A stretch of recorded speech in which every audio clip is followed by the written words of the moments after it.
This is FCTV, fan-controlled television. Programs created and produced for the fans, by the fans of fan-controlled sports and entertainment. As always, power to the fans. And now, it's time for the show. Don't cause a ruckus. We talking that talk, it's spitting them facts. We setting them traps and cracking them bags. We got all the news, we know all the stories. We start from the bottom, rise up to the glory. We say what your local reporters can't say. We break down the X's and O's on the play. It's AJ, King, Con, and Jose. Ruckus. We call it right on the first take and they love us. Yeah, we the best when it comes to sports debate. Find the podcast and let it play. If we get you in your feelings, that's okay. AJ and Jose send you on your way like, bruh, don't cause a ruckus. We just call it how we see it, big bro. And that we will always. What's up, Internet? Welcome to Don't Cause a Ruckus, the sports debate show that tries not to take itself too seriously. I am your host, Jose Ruckus, and joining me, as always, is my good friend and arch rival, AJ Khah. What's up, AJ? Not much, man. We were talking about my tooth issues in the back, so just dealing with that mentally. And I missed you last week. You weren't here. Oh, it was a bad show to miss, man, because I had a lot to talk about. Yeah, I was really excited. I was gonna talk about the Heat. I was excited, but nope. The sickness caught up to me. The changing of the seasons here in California, it went from like warm to warm. From like the low 60s, maybe high 50s to like 97 degrees and just like a flip of a switch. And It's been wreaking havoc on me. It's not like you went from snow to warm. I mean, I went from like a week of rain to 90. Went from a week of rain to, temperatures that are terrible to be outside in. Genuinely horrible. This is coming from a Californian, and you can tell because he's like 60 degrees, terrible, to 90, awful degrees. Man, you know what happened this week in Chicago? Let me give you a rundown of the weather in Chicago. It went from 40 degrees and wet and rainy to a nice 70 the next day. 70 and sunny to today it is a cool and balmy 50 degrees. That sounds like a dream to me. That sounds like my ideal weather, to be honest with you. You want the constant changing of weather? I mean, if we're talking about like one, I love the rain. I love wearing jackets, love wearing hoodies, love all that stuff. If we're hitting the highs is like in the 70s, oh man, I can still like throw on a jacket for the day. Like it's a little warm out, but I can dress pretty much however I want. When it hits the 90s, when you have a month where it never drops below 90 degrees, AJ, it destroys your brain. Man, I grew up in Atlanta. I used to wear black skinny jeans in the Atlanta summer heat and had people look at me like I was crazy. And they had every right to, because if I tried to do that now, I would probably die. I did the same thing. For some reason, my body just accepted it as a teen.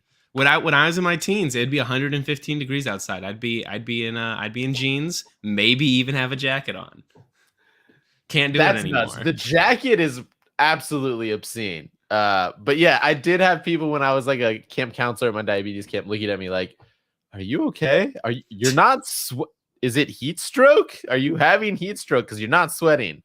I'm like, "No, I'm good. It's all good."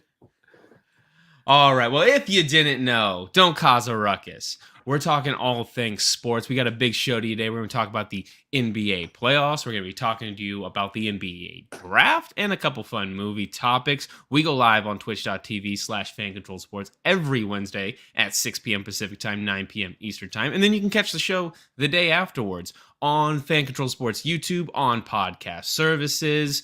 You just go look up Fan Control Sports. We're the first thing that pops up. AJ, I think that we got to start with the game that went on last night. An incredible game from Mr. Nikola Jokic. I was going to say, in general, mid-game. I think it was it started off like, man, like the Nuggets really took a huge lead, like into the third, they were leading by 20. And then the Lakers kind of came back, pushed it. It got within 3 points to the end of the game. It was a fun game, but I mean, we're talking the numbers Nikola Jokic is putting up right now. We're talking about Wilt Chamberlain. We're talking about Kareem Abdul-Jabbar. To watch a guy do this, and I mean, like, look, let's be honest. A lot of people are watching their first Nuggets games last night.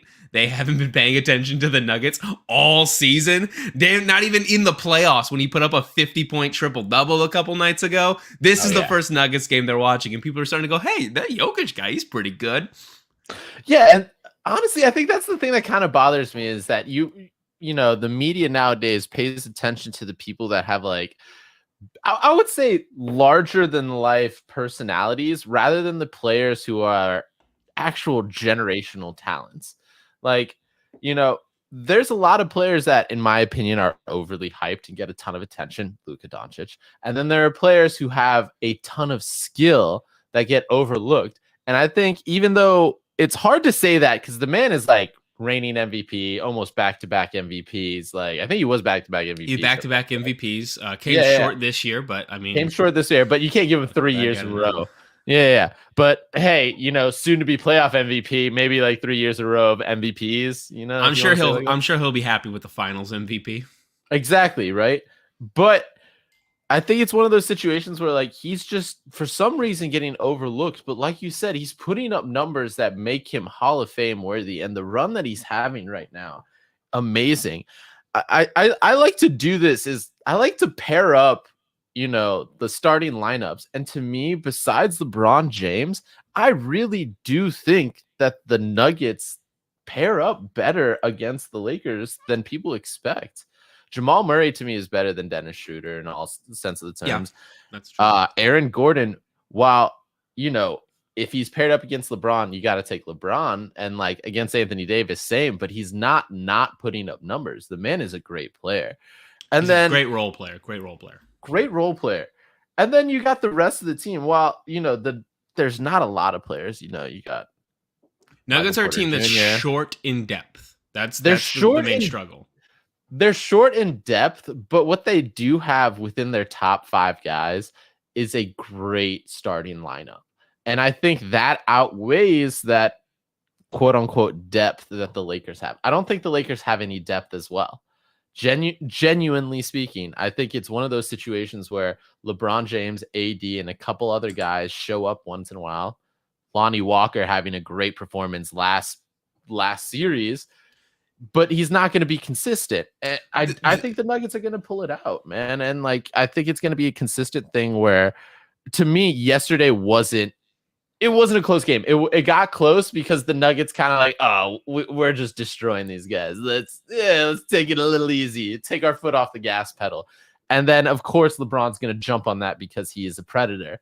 But I think this is the Nuggets' year. They've had this issue of overcoming, you know, the first 2 rounds of playoffs. I don't think they have that issue anymore. I think Jokic is confident in and of himself. I think the rest of the team are confident behind him. I love the Nuggets for the series, man. Are you familiar with the 2-1-1 theory in the NBA? No, tell me about it. Okay, so the 2-1-1 theory kind of goes like this. In playoff basketball, you got to win 4 games to get past your series, right? So 2 of those wins are probably going to come from your biggest star. You know, 1 win is going to come from your second supporting star, and then 1 game is going to come from just a guy on your team having a game. Lonnie Walker. And I do believe that the Lakers are more built for that kind of 2-1-1 theory than the Nuggets are. So far in this in this playoffs, Nikola Jokic is essentially the guy who's been having the games every single night. Jokic is up there putting up a triple-double every single night, and the Nuggets win. Even when he performs extremely well, they can still end up losing these games sometimes. There's nobody else on that team who has really so far taken over a game and won a game for the Nuggets without Jokic being there, getting his 20 points, getting his 10 rebounds. The Lakers, you'll get 2 games a series where AD is just the best player on the court one night on defense, on offense. You'll have a game where Austin Reeves just goes out there, shows up, has himself a 30-point game, hits some of the biggest shots you've ever seen. LeBron James, of course, always gets 1 game a series. And then you can even have a guy like Rui Hachimura or like we mentioned, Lonnie Walker had a game against the Warriors. Like they're just built in a way to where some guy can just pop off, and all of a sudden they get a dub out of nowhere. The Nuggets are so built around Jokic that and we started to see this in the second half when they started moving, taking AD and putting him more in a support role to help against Jokic, and instead had Rui Hachimura just sort of push him around, not defending him with length, but just sort of like irritating him. That seemed to be pretty effective at slowing Jokic's production down. If they're able to slow down Jokic, I'm not sure, we're going to see a KCP game where that guy goes for 30 and the Nuggets win. I'm not sure that that's quite possible. Really? That's a bold statement, because I would take KCP over a Lonnie Walker, Austin Reeves, like, breakout game. I think it's more likely to have that. Like, looking at the starting lineup, Murray, Porter, Gordon, KCP, and Jokic, they seem to me more reliable and steady than Austin Reeves, D'Lo. I think that they are shooter, Rui. But that's the issue here, is that they're reliable. They're going to get you their 15 points a game. They're going to get you their 5 rebounds. They're going to play really well on defense. They're never going to be players who take over a game and win you a game. And if the Lakers are able to figure out a way to lock down Jokic, which is a thing people have done. Like, you look at last year's playoffs when they went and the Warriors were running circles around Jokic. He looked terrible in that series. If you're able to shut down Jokic, I don't think that this team is much without him. See, I don't agree with that. I feel like it's more likely to have a Michael Porter Jr. coming out of retirement and kind of like, this is me back in my prime time show out game in the playoffs than another Lonnie Walker show out game. I think that Lonnie Walker's been tapped in the playoffs. He's not coming in to save him again. But that's fine. It can be Austin Reeves. It can be Rui Hachimura. It can be any of, like, they have a deep bench. They have dudes who just go. I don't agree with them saying that I don't agree with you that they have a deep bench. Like, they got Bamba, Tristan Thomas, sure. Malik Beasley, okay. Like, but a lot of these guys besides, but we're talking about the Nuggets bench being like Bruce Brown. Like, that's their best player Jeff off the Green. bench. No, they got Jeff Green. They got DeAndre Horton. Bruce, DeAndre Jordan, even though those guys are old, and Reggie Jackson's not too bad. Bruce Brown Jr. is okay. You're right that the Lakers have more of like a roster, but I don't think that the depth of talent is that grandiose on one side. I genuinely think that it's more. I would say that the Nuggets are more evenly spread in talent across the board than the Lakers. I say that because I really feel like a lot of the Lakers' talent is unproven. Mo Bamba, unproven talent from Orlando. You got, I don't trust Dennis Schroeder. As a former Hawk, he's very streaky. I think it's one of those situations where, like, he's hot. When he's not. Austin Reeves, again, another streaky person. Like, you're saying these guys can come in and have 30-point games. Yeah, they can. They can also go cold for 10 games straight. So to me, I'll take the Kentavious Caldwell-Pope, who's like reliable in 15 points, because I feel like the chances of him going off in the playoffs are more likely. Yeah, it may be rarer, but in a gut, like, player go home situation, give me a KCP over a Dennis Schroeder, Rui Hachimura, or how do you say that? I'm terrible with last names. Hachimura. There it is.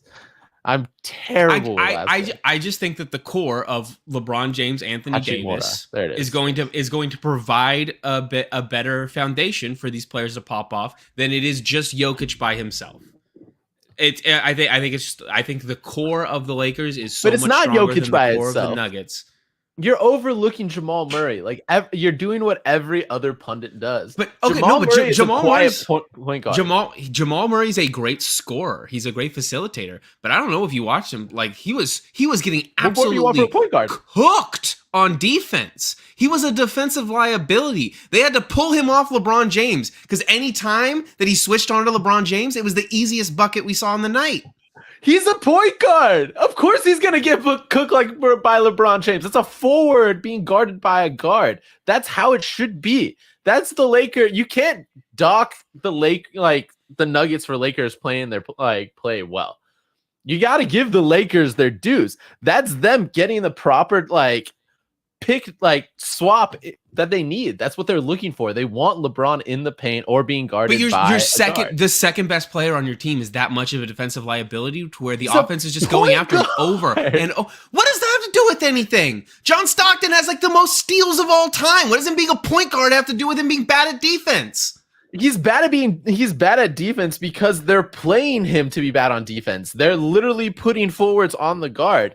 That's just basketball. Good on Darvin Ham for making the playbook the way it is. It's not just LeBron James. He switches on to Austin Reeves. He gets cooked. He can't guard anybody on the Lakers. He can't guard anybody. Go watch the game last night. Go watch the replays. He's a traffic cone. See, okay, that is an argument that comes in every game when it's like, oh, the point guard is a defensive liability. Well, no, Dennis Schroeder is a defensive liability for the Lakers, man. Like, come on. Okay, last night. Okay, we're going in circles here. Let's get to the next game that's going on right now. I haven't checked the score yet. I'm going to pull it up right now, but we got the Heat and the Celtics going on. This is a really interesting series because we just talked about series. We were watching some really quality basketball, precision scoring. Nikola Jokic was the best big man passer of all time. You know, LeBron James, one of the most beautiful basketball players to watch. This one's a rock fight. These are two teams who play hard basketball. There's going to be 3 times as many free throws in this series as there is in the next one. Right now, we're coming down to the end of the first half, and the Boston Celtics are up 49 to the Miami Heat 47. AJ, what are you expecting out of this series? I'm going to be real. I think the Celtics are going to pull it out. Jimmy Butler, man, he's going off in this playoffs. Like, he's just monster for the Heat, and you know, showing that he's worthy of an all-star like title. But to me, this whole like playoff, like especially this pairing, it's just personal, and I think it's just telling of like where the Hawks franchise as a whole is going to go.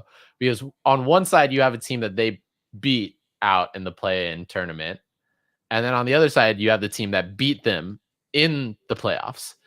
So it kind of just, and they're both in the Eastern Conference Finals. It kind of just states how, you know, the franchise as a whole is going. They're doing okay. They're not doing bad. You know, they could be there. If they lost to the Heat and they won the next round, maybe they'd be playing Boston. Who knows? That's another day, different parallel universe. But I think it's kind of telling in the fact that, you know, maybe it's different in a 7-game series, but history says that based off of what happened, I'm sure Freddie Airmail is going to come in and be like, AJ, you're wrong statistically. But I feel like Boston's going to win it out. They beat the Hawks. The Hawks beat Miami. It's just science. You know, it's just math. I don't know what their season like record against each other is, but I think Boston just has way too many weapons in that team as a whole to like get beaten by the Heat. I'll tell you this. This series is going to come down to a single player. Whether or not Robert Williams is able to take the form that he had last playoff series of being arguably the best defender in the world during the playoffs last year. If he's able to do that, if he's able to shut down Bam Adebayo completely, and we don't get a Bam Adebayo game in this series, the Miami Heat don't have a shot. Because you'll get, I mean, let's go back to the 2-1-1. You'll get 2 games out of Jimmy Butler where it's like, man, that was 40 points. He's getting rebounds like crazy, just having an amazing game. But if you can't get that one game from Bam Adebayo because Tyler Hero's out, then you're missing a game to win the series. And it's all going to come down to how Robert Williams pairs up to Bam Adebayo and whether or not that guy's able to have a game where he gets to dominate. Because Miami's shooters are good. You've got Duncan Robinson, you got Max Strus. Kevin Love.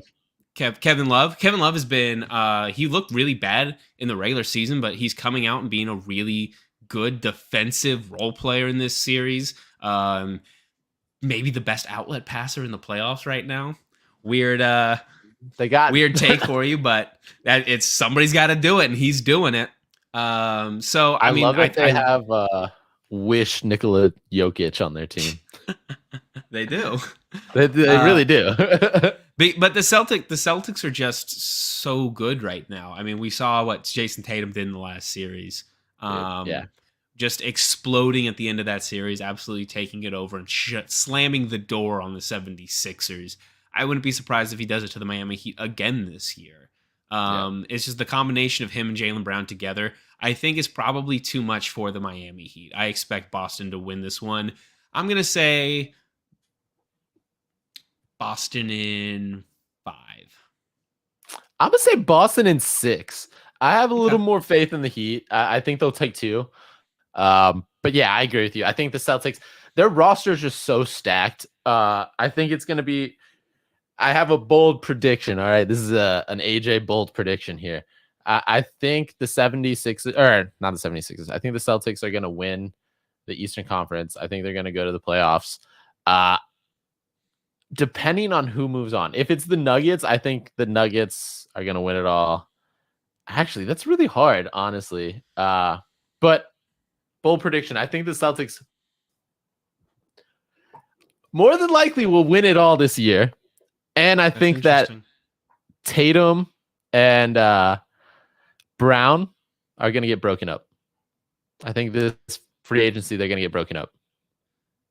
Okay, I'm going to write that one down. We'll revisit that when we get to the finals, and we'll see what happens in the offseason. I think we'll revisit that take. That's interesting because I don't necessarily disagree with it. I want to talk for a little bit, AJ, about the absolute. I mean, I don't know why I'm surprised that this has happened again, but the 76ers just continue to collapse during the playoffs in the most embarrassing fashion possible. It seems year after year after year, it seems like the 76ers look like the best team in basketball, and then we get to the playoffs and the clown wig comes on, the face paint comes out, and these guys look terrible in the playoffs. They look like they don't want to play basketball when it comes to the playoffs. I mean, we saw a game where in like the last, was it game 6, the last 4 minutes, Joel Embiid didn't touch the basketball. Like, yeah. I mean, James Harden and Joel Embiid together combined for more turnovers in game 7 than they had buckets. That's not good.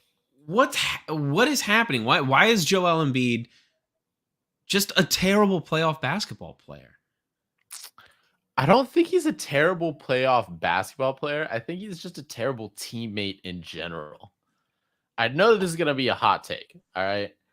But look at all the players that have come and gone from the 76ers. There have been a few, and like rightly so considered superstars. You had Jimmy Butler. Ben Simmons started off as a superstar and is now considered a role player, if that. People forget that Ben Simmons was good at one point. He was a dominant player who couldn't shoot a 3-point. But inside the 3-point arc, man, you don't want to face Ben Simmons. At least that's what it was back in the day. Absolutely caved in defenses, created more 3-point shots than any other player in the league with assists. Just an absolute threat to dunk the ball. So to me, I think the issue here is Embiid. He's the only common denominator throughout the whole thing. They've come and gone through coaches. Doc Rivers, while some may argue is not the best coach, the man has put teams and gotten teams to the playoffs and won a ring. I don't think it's fair, and we'll talk about this later. I don't think it's fair to put all the blame on the coach. I genuinely believe that Embiid is hard to work with. You know, there's been times where he's, not seen eye to eye. He's constantly said, remember when Nerlens Noel was on the team and everyone's like, oh, how is it going to mix well? These two big men, and everyone's like, oh, it's going to be the Twin Towers. And then Joel came out and said, no, this is my team. He can move on, or he can like figure out what his position is, but this is my team. That's the type of mentality he has. There's no room for like, let's do this together. It's get on board or get off. And I think, James Harden has been shouldering the lead for so many franchises for so long. First at, OKC, then at the Rockets. Once he got to a place where it wasn't all on his shoulders, I think he was finally ready to be like, all right, I'll be the number 2.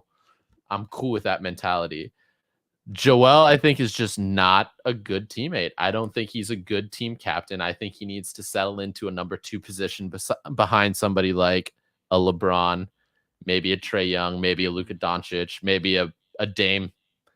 Dame Lillard. If he goes to, I can see him doing super well up in Portland, but he has to change his mentality. I don't think he has the mentality to be the number one. I don't think he has the mentality to be the leader. And that's just how I feel, man.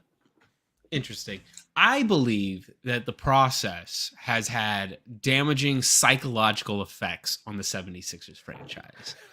I believe that deciding that there's nothing wrong with losing, that you're okay to lose, creates this sort of feedback loop in your brain that even when it's time to win, you can't try that hard because you haven't developed the hate for losing. You don't hate losing more than you want to win, which is, I think, really the key to success in any sort of thing. Like, if you really want to win, it's not about getting the dubs. It's about refusing to lose the game. And the 76ers don't have that because they spent so long intentionally being losers that they're okay with it.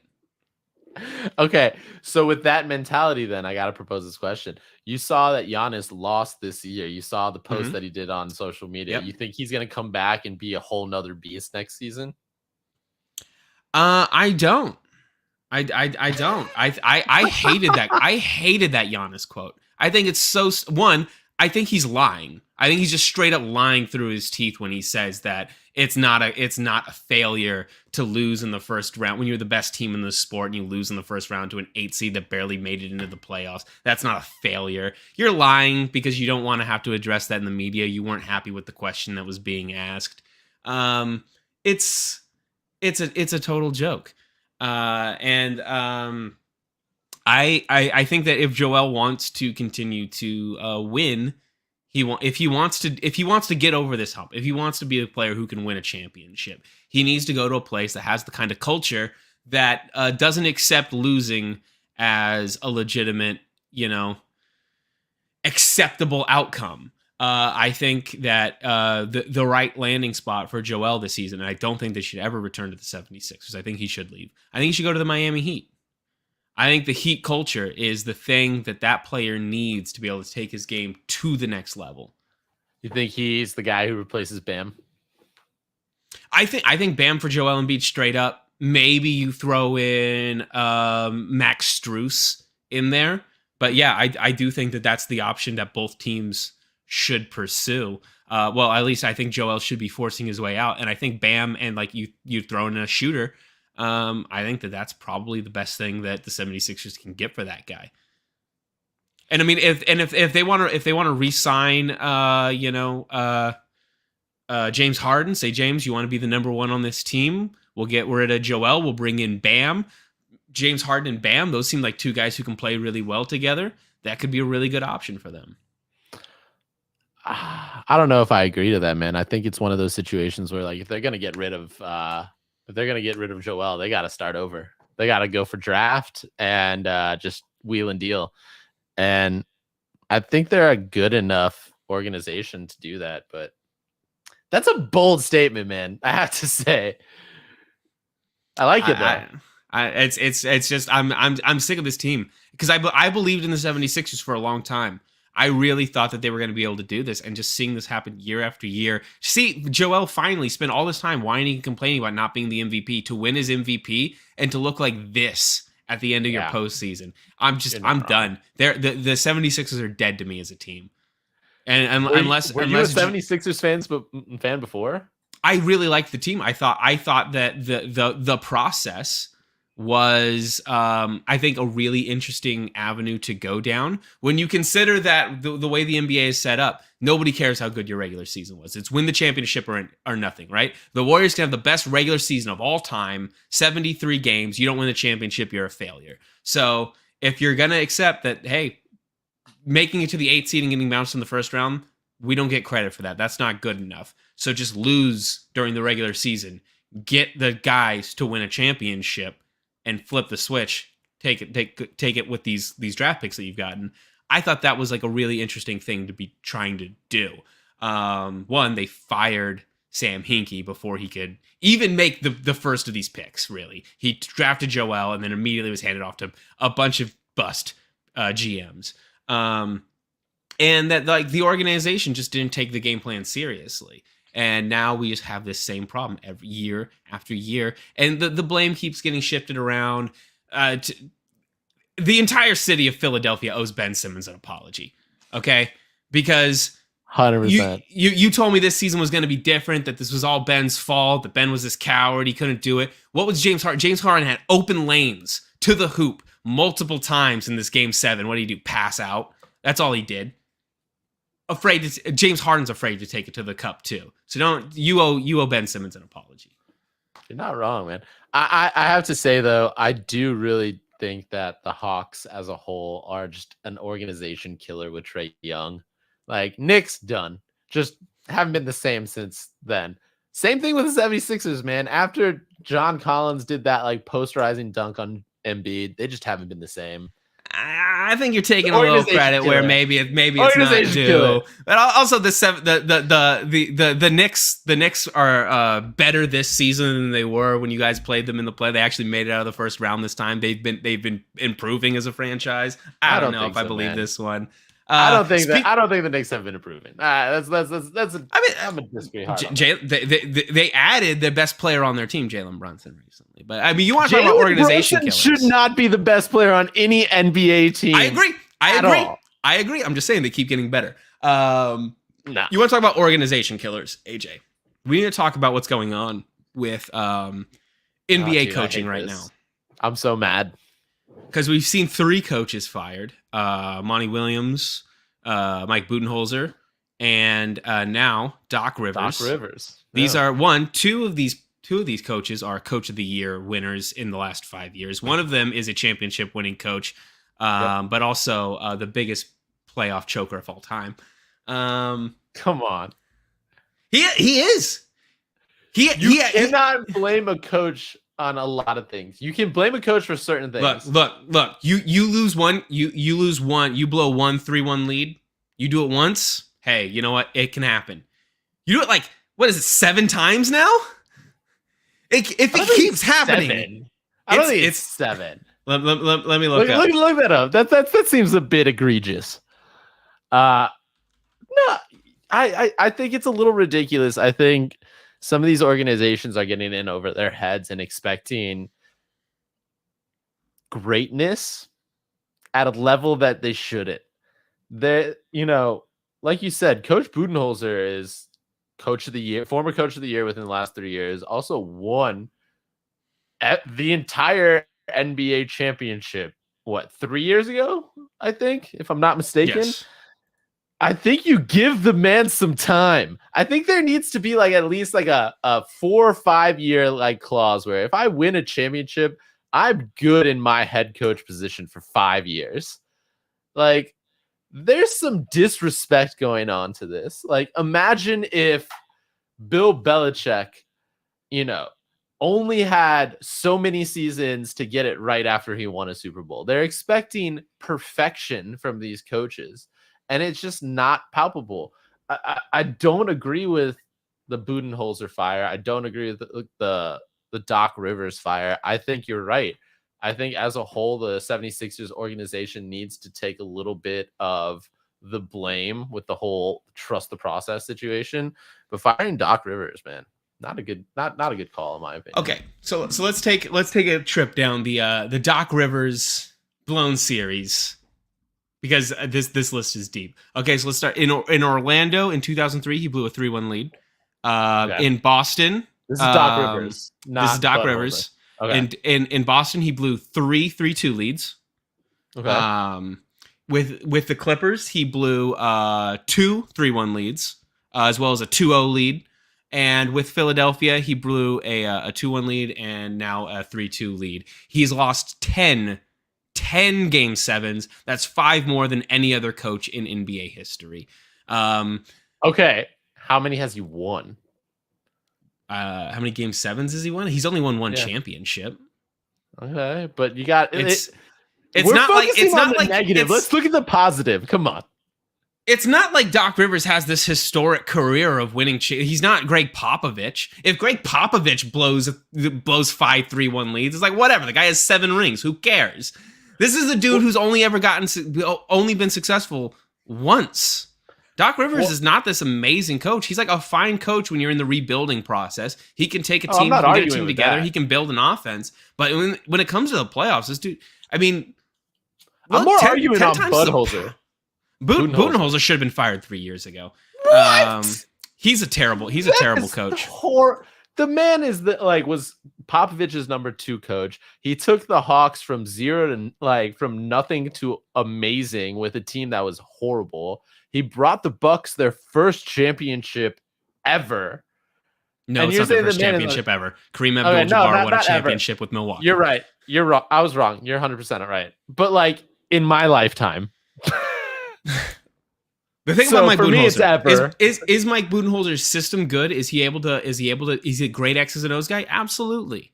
Yeah. You know what he's not good at? Coaching playoff basketball. He's terrible at it. All he does is run the exact same thing that he did with the regular season. He makes absolutely no adjustments once he makes it in the playoffs. When they're playing a team like the Miami Heat and they're getting absolutely murdered by Jimmy Butler just night after night after night, does he ever once think, hey, maybe I should put Giannis, the best defender on my team, maybe he should cover Jimmy Butler? Let's see. The last time, a couple years ago, when we put Giannis on Jimmy Butler, shut down Jimmy Butler. Jimmy Butler shot 30% in that series when Giannis was covering him. Nah, let Chris Middleton deal with it. We'll just give him 40 a night. That's fine with me. You know what that sounds like? It sounds like he needs a better, more assertive assistant coach. He misses his assistant coach in Darvin Ham, who used to do that, who is now the head coach of the Lakers.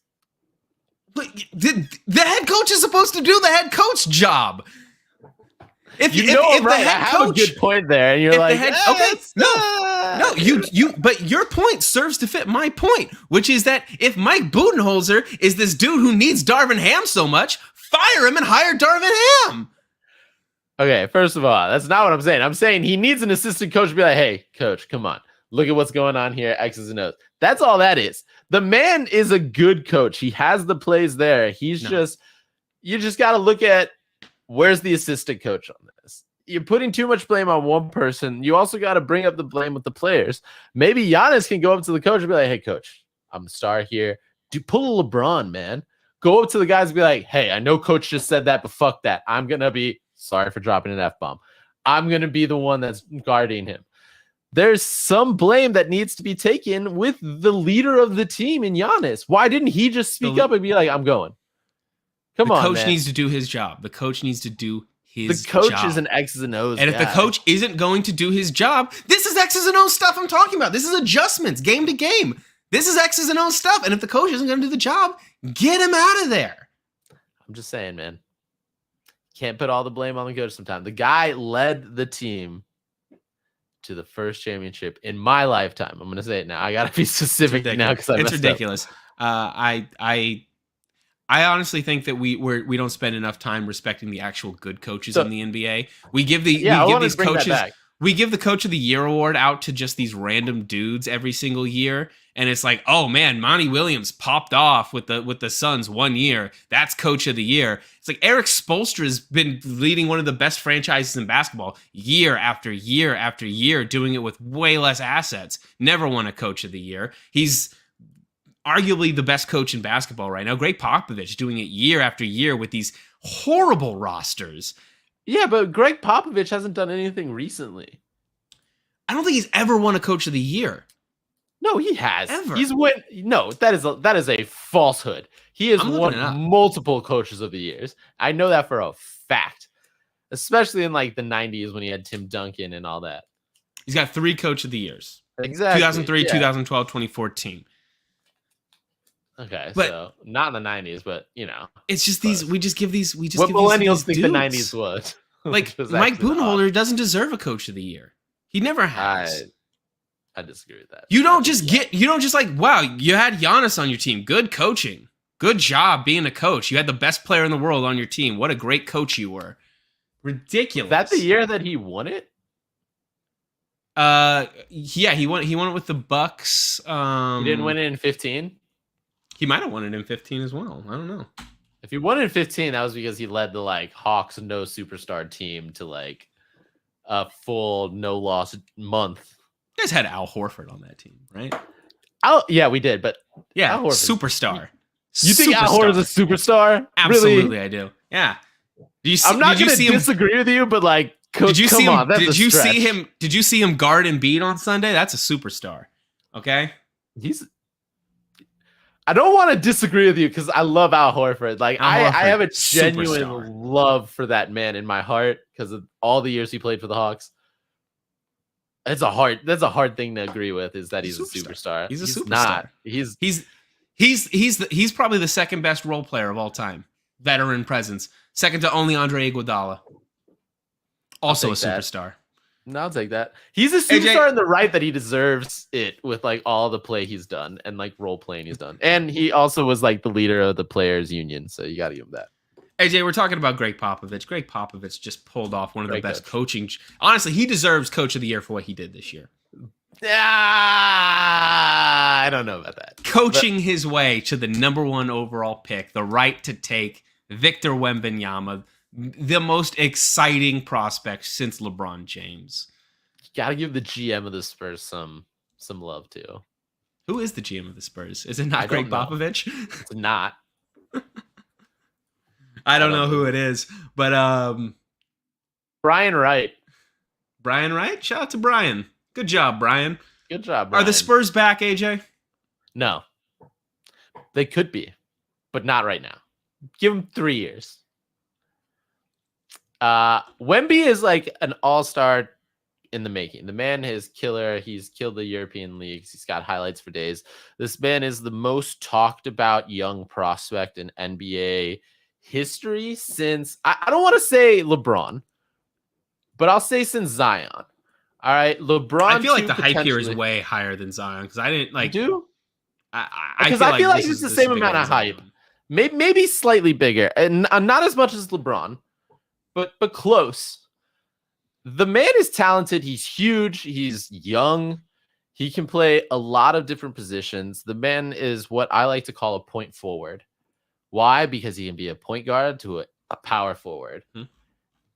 It's amazing the skill he has. And the Spurs in and of themselves haven't been what they used to be as an organization as a whole within the past like 6-7 years, ever since they got rid of Kawhi. The all-star squad of, exactly. Kawhi was the final frontier of the Spurs.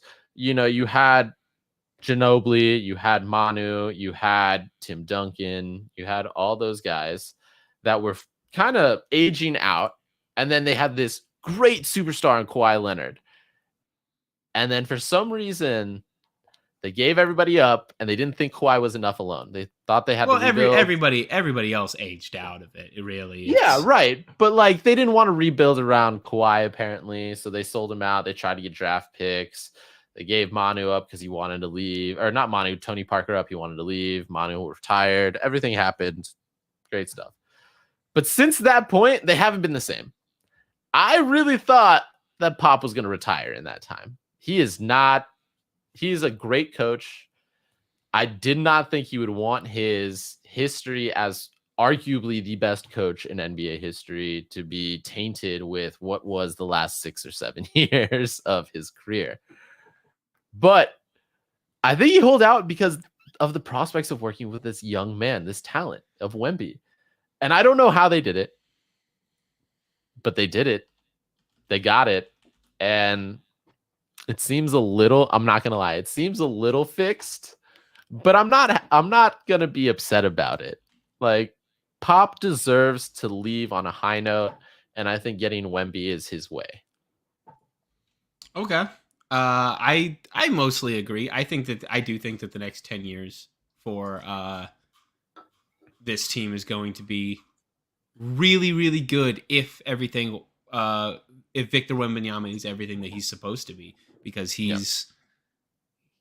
I mean, the hype around this guy, like I said, we're talking about a LeBron caliber player. And normally these players, the LeBron Jameses, the Zion Williams, they don't get to go with the best coach of all time, with a historic franchise like the San Antonio Spurs. They get stuck in Cleveland. They get stuck with the Pelicans. So I'm really excited that finally one of these otherworldly talents that we hear about is going to a team that that knows exactly what this kind of player needs, how to support this player, how to coach this player. If he can't do it in San Antonio, he can't do it anywhere.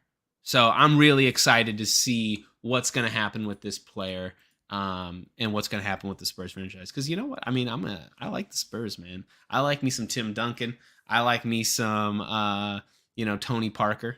So I'm interested in seeing where this goes. And I mean, hey, Tim Duncan, if you're still assistant coach there at the he's Spurs, he's gonna be. I know he was for a while. I don't know if he still is, but maybe he takes over for Greg Popovich, becomes a really good coach. That'd be sick. I'd love to see that. You know what I want to see? I want Manu to come back. I want them to be co-head coaches, just him and Manu. Why not? Interesting. Co-head coaches. Co-head coaches. Well, like, didn't they have? Wasn't? I feel like there was a female coach that started in the Spurs. Becky Hammond. Becky Hammond. I didn't want to say Becky Ham because I was like Darvin Ham, Becky Ham. Not the same. Isn't she the Vegas Aces coach now? She's currently the Las Vegas Aces coach. She's rating WNBA champion. That's amazing. I just want to I want to say shout out to the Spurs organization for being the first organization to allow like a female coach along their coaching staff, and not only that, to just help her blaze a path in the professional basketball world. So shout out to the Spurs. I love a good organization that does that. Freddie Airmill points out Becky Hammond's got a suspension. Guess what, Freddie? She's probably not going to be in the WNBA this season. She's got an interview with the Toronto Raptors. That's probably going to happen. Keep your eye out. That would be that would be amazing. Let's just shout out to that. Let's hope that happens. I hope Becky Hammond gets whatever job she wants. If it is to stay in the WNBA, I hope then good for her. Keep winning those rings. If she wants to take an NBA head coaching job, I hope she gets it. I hope she gets whatever opportunities, because she's a genuinely incredible. Like, if you go and look at what the Aces did last year, a team that could never get into get over the hump and win a championship, the adjustments she's made, she's a great coach. So yeah, whatever she wants, I hope she gets it. AJ, something happened today. I woke up. First thing I see on my Twitter timeline. You know what I see, AJ? I see the trailer for the new Mission Impossible movie. I have not seen it.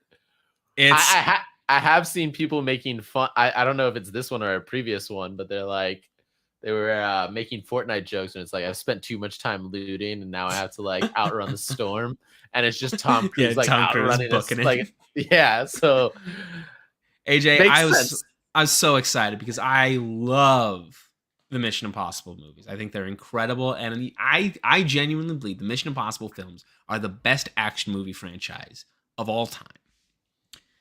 They are one, just fantastic, entertaining movies, but they are full of real life stunts work that is just like, I don't want to watch a guy pretend to climb a building. I want to watch a guy climb a building, and that's what Tom Cruise is going to do. He's going to jump off of something and break his leg in the movie, and the cut where he breaks his leg is still in the movie. That's the kind of stuff that I want to see when I go to a movie theater. I'm tired of seeing the CGI Iron Man's flying around. Nothing's real. Everybody's hanging from wires on a green screen. No, I want Tom Cruise to strap himself to a plane and film it.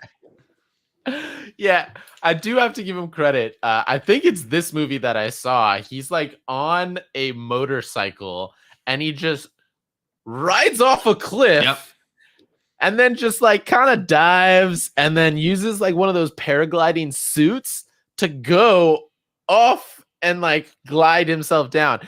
He showed that he actually did that stunt himself. I got to give him credit for doing that. I think he's just on that Snoop Dogg lifestyle where he's just on side missions. He's okay with dying. He just wants to try to do cool things along the way. I think that's a little ballsy. I wouldn't do that, but good on him. But I don't agree with you that it's the best one. How many Mission Impossibles have there been? This is going to be the 7th, I think. Okay. See, now my choice for best action movie franchise is going on their 10th movie in less time. You know where I'm going with this. It's less time because they spend less time making quality movies. You know where I'm going with this. You know it. You love it. No, you can't get enough of it, and clearly the average fan can't. Actually, no. I have had enough of Fast and Furious. I have. Come on, I have man. Straight up. I have had enough of it. No. I did not watch 9 because I watched 8 and I was like, I'm done. I've had enough. So you're telling me that once they were jettisoning cars from building to building, that's when you're like, I'm out. That's when your suspension of disbelief was like, this is too much. I enjoyed all that stuff. I thought that was really fun. I'm done with The Rock. I'm done with Family. I'm done with Family. You're done with Family. No, Freddie Emerald's right. Jose hates family. And you know what? Because the Fast and Furious movies, they're all about family. You know what the Mission Impossible movies are about? They're about the team, AJ. That's what they talk about, okay? They talk about the team, and I'm all about the team, okay? Well, you know what, man? I don't need a team. You want to know why? Because I got family. Ooh. You enjoy your family. You and your family accomplish nothing, okay? The team wins championships, AJ, okay? The team wins. What team? Freddie Emerald. What team? You guys got a name over there on the team? I mean, it's various teams. The Giants sometimes is the team. The Seahawks are the team. I'm about teams. I care about teams. The various teams. No, man. Look at Fast and Furious, and I have the perfect reason why. Because look at the character development. It started off as just street criminals that love street racing. And then it turned into street racing criminals that also are mobsters. And then it turned into they're part of the FBI. And then they became a special task force. Okay. In what world can criminals that were on the most wanted list go from being criminals on the most wanted list to being assets for potential secret government operatives across the world? This is the problem with the franchise. Storytelling. It is character development. They're keeping people alive that were like they're bringing people back from the dead. How many movies can do that? This is the problem. This is the problem. Is that the series has lost its roots. It doesn't have a direction anymore. It was better when they were criminals. It was better when they were on the run. It was better when they were formulating these heists, when there was a desperation hanging over them. That's not the case anymore. Every single one of these movies is the same now. It's a bunch of random stuff in between set pieces. It's just, I don't know. What's the big deal? There's a satellite this time. I don't know. Who cares? You're just here to watch the cars go vroom. They don't. The car stunts. True. He had a brother that came in last time. That was John Cena. He had a son that was taken from him. That was Charlize Theron. All right. Then he had to deal with Jason Statham, who's now on his side because his mom is friends with Vin Diesel. It's got a linear timeline and storytelling that allows you to lose yourself in disbelief and suspended gravitas. They used to have good villains. You can take a car with a grappling hook and go from one cliff to another and survive, man. And I love that. There used to be good villains in this movie. Shout out to Braga. Never forget Braga. Now every villain is essentially just it's not even Jason Statham, because Jason Statham is just a clone of his brother's the character that is his brother. Every single villain has just been a clone of that character over and over. It's just a different guy this time. It's the same guy each time, just a different face. It's getting boring. They need to mix it up. They need to go back to the roots of the franchise for me. Otherwise, I don't care anymore. I want to see some the Mission Impossible movies give you such interesting villains. Philip Seymour Hoffman in number 3, the most intense, crazy villain, one of the best of all time. Then you get into the Mission Impossible Fallout era, where you have a back-to-back villain who's incredible. In the first one, it's the guy from the original show. It's great. They're doing all kinds of stuff over there. The Fast and Furious, they're just giving me the same movie over and over again at this point. The difference is, I don't care. Like, I've watched Mission Impossibles. It doesn't grab me, doesn't keep me entertained. Fast and Furious does, man. What does Tom Cruise Fast need to do? What does Tom Cruise need to do? What does he need to jump off, AJ? I don't know, man. I think that's it. It just feels like, what is Tom Cruise gonna need to do next? And that's what Mission Impossible is. It's just like, hey, I'm Tom Cruise. I'm jumping off a plane. It's like they don't make movies. I just don't like Tom Cruise. Any moon. And they don't make these kind of movies anymore, where there's just this dedication to the craft. The cinematography, they actually care about the movie looking good when they're shooting it. They care that when you're watching a stunt movie, they care that you get to see Tom Cruise's face when he's doing a stunt, instead of it cutting away and it's like the room's kind of dark and you just see a bald guy fighting somewhere. It's not Vin Diesel. Speaking of that, did you see the chase scene from Bad Boys where it's like, that's not Will Smith, and it's like a very much like old school Latino man driving the car? Fair. I'm not gonna get mad at you with that argument. That's a great argument. But when Triple X has a better storyline and more enthralling storyline than most Mission Impossible movies, man,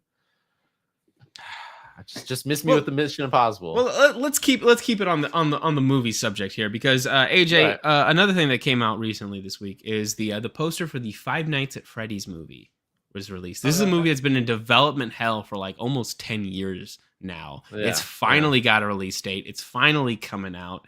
Video games, the video game movie and especially the TV shows have been kind of on the rise lately. Like, they're finally starting to get good. I don't know if this movie's going to be good. Probably not. But now that we're at the point where you can have a good video game movie, like if your favorite video game is announced to have a movie, you're not afraid anymore. It might actually be good. AJ, what video game do you want to see in theaters? Oh, man. You know what? This is a good one. Def Jam Fight for New York. I'd love to see a bunch of rappers from different coasts come together in a warehouse somewhere and have a Mortal Kombat death tournament, or like just even a Dragon Ball Z like ultimate tournament to see who's the best. And then you have like, Sean Paul coming out and doing some, Well, yeah. So this is my first question. Are we going to use the original roster from the game? Or are we going to update it with new rappers? I think it's both. You got to keep as many from the original as you can, but also you got to sprinkle in new guys. Like, you got to have like, Jada Kiss, like all these new guys, Little Uzi Vert. Someone's going to want 69 in there, or like 6ix9ine or whatever his name is. Who's the protagonist? Who's the main character? Who are we following through this tournament? I think you do it like, who has the most charisma in this? I want to say like Eminem, because then you have Eminem, you have Dr. Dre, you have Snoop Dogg and all that. But you're right, it's too old. Everyone's gonna want to see Machine Gun Kelly, but I want to see him get hurt, so I'm not gonna say Machine Gun Kelly. I'm gonna go with Vince Staples. I know who I'm gonna choose. Okay. Childish Gambino. Okay, that could work. Because then he has a lot of friends. You could have like Chance the Rapper be his like his sideman, his wingman, his like comedic relief, Okay. I think that'd be a good one. And then because he's from Atlanta, the Atlanta crew wants him to be a part of it, but Chance is from Chicago. And then that won't work because he can't have his friend with him. There's a big issue right there. And then could have that be like a whole fight, like they meet up in the tournament and like the semifinals, or you know what I mean. This makes I could see that. I could see this working as a film. I think I would go see it. I like it. Solid pick. Plus, you could have like wrestlers come and teach these guys some cool moves. I think it'd be good. Yeah, I'm into it. What about you? Give me one. I mean, personally, like my favorite game series of all time is Metal Gear Solid. I wouldn't want to see like a Oh. direct adaptation of the video That'd be a good games one. because but I would like to see some kind of Metal Gear reimagining, which I do believe is happening. I believe that they got Oscar Isaac is going to be playing Solid Snake, which is dope. You like that? You like that casting? I do. I don't think. I do. I don't think that's good casting. I like it. I think- like. I mean, if you look at him with the beard, you put an eye patch on him. Trust me, man. He looks the part. He's a good actor too. I'm He's a into great it. actor. It's not the acting. It's more just. All right. I'll take that. I can see it. Yeah, I wouldn't want it to just be like a remake of the game. Like I would want them to do like a just like inspired by the video game new story. Because there's a lot of that game that's very hard to do outside of a video game. Especially because so much of it is like commentary on video games. Do one that's like make it a commentary on a movie instead, and action movies and stuff. But yeah, that's my favorite game series of all time. So I'm excited for that movie. I'm interested in seeing if it ever comes out and what it's going to look like.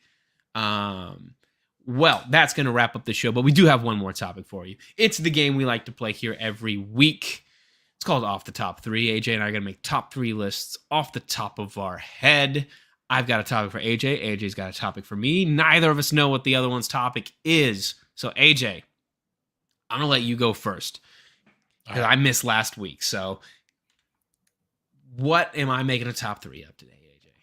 All right. I feel like we always we got to bring it back to FCF, our God channel here. So I'm gonna bring it down like this. They haven't announced Hoops owners yet. They've talked. We've had a long discussion about team names, logos, mascots, designs, stuff like that. As far as team owners go, give me 3 that you want to see in basketball and hoops. Okay.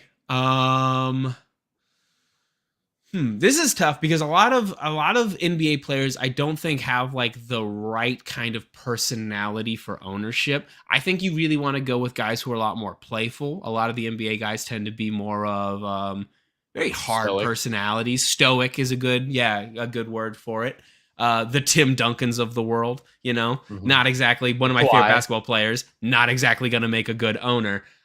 So let's go with, I would like, give me Kevin Durant. Okay. I want to see the Kevin Durant Twitter storm after his team loses a game. I think that'll be fun. I want Steph Curry or Draymond Green. Either of them I think would be good. Give me one of them. And then let's see. Who else is pretty fun right now?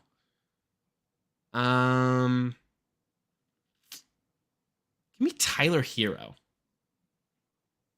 Really? Tyler Hero. Give me Tyler Hero. You think he's fun right now? Next, I you're going to do. say Grayson Allen. I think Tyler Hero's fun.